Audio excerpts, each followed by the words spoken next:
So let's look at lime soda ash softening. What we will look at in this unit is we'll first look at hardness.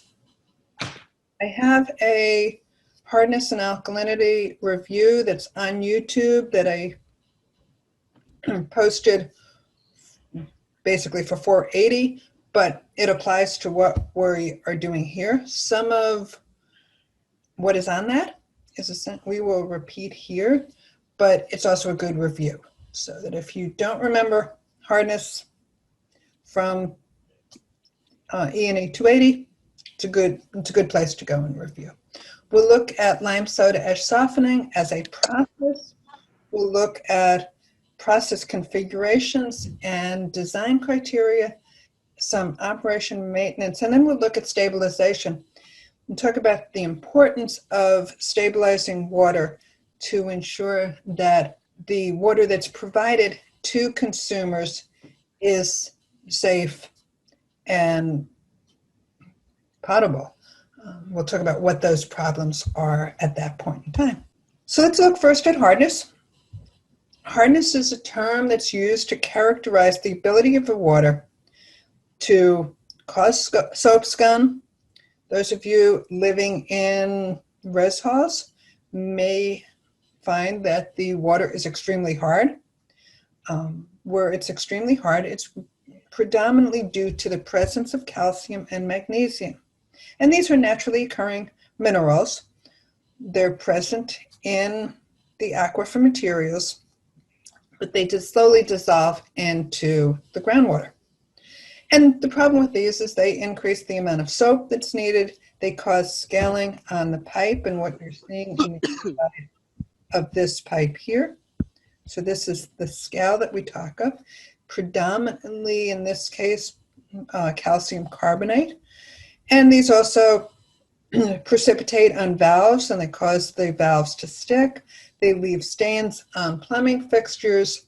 They also can precipitate in a hot water heater and then cause a poor efficiency of heat transfer in the hot water heater, and that increases your energy bill, electric bills, or gas if you're using gas. So as I mentioned, these are naturally occurring minerals.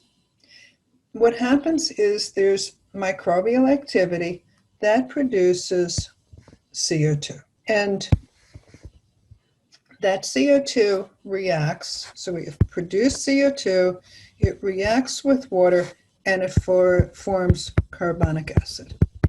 And that lowers the pH of groundwater. So typically groundwaters have a pH often around 6 to 7 to 6.5 in that region, and that's because of the presence of carbonic acid. So what happens is limestone minerals contain calcium, magnesium, react with the carbonic acid to release calcium and magnesium, and you also have, in this case, this is shown as bicarbonate. When we talk about hard water, we typically use the terms of versus soft versus hard. Okay?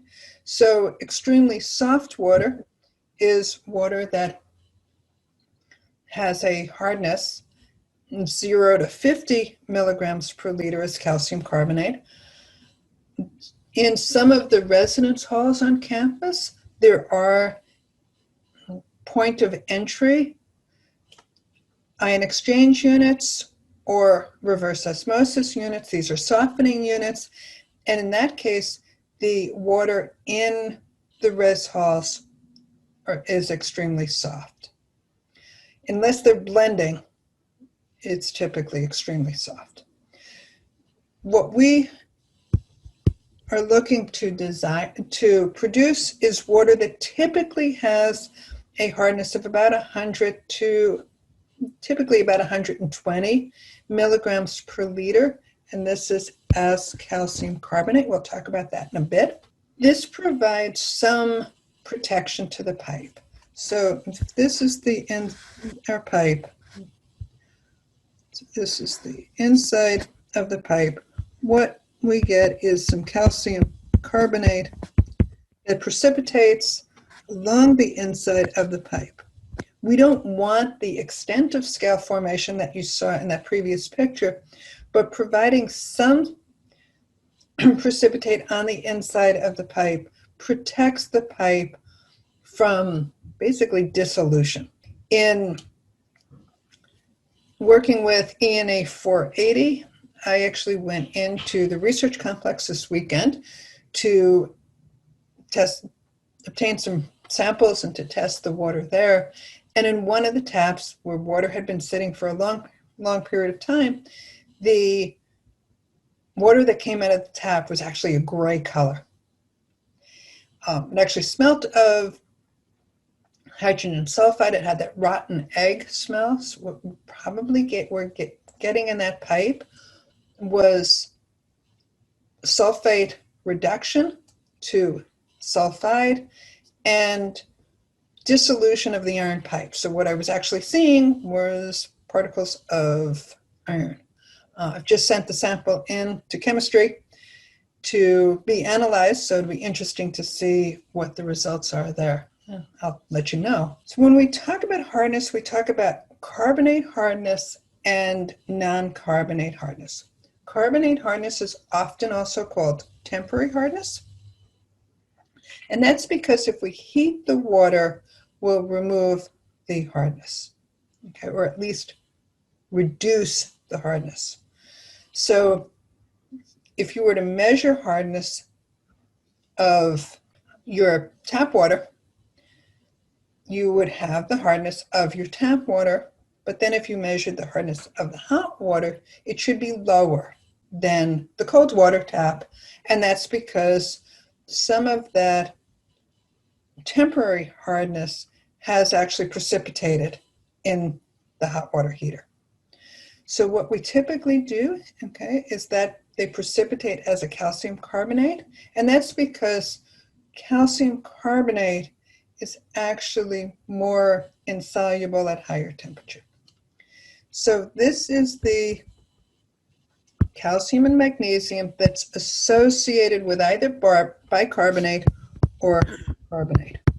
And the carbonate hardness is equal to either the total hardness or the total alkalinity, whichever is less. And we'll go through an example, and hopefully that will make more sense when we actually look at an example. Non-carbonate hardness is called permanent hardness, and that's because it's not removed when the water is heated.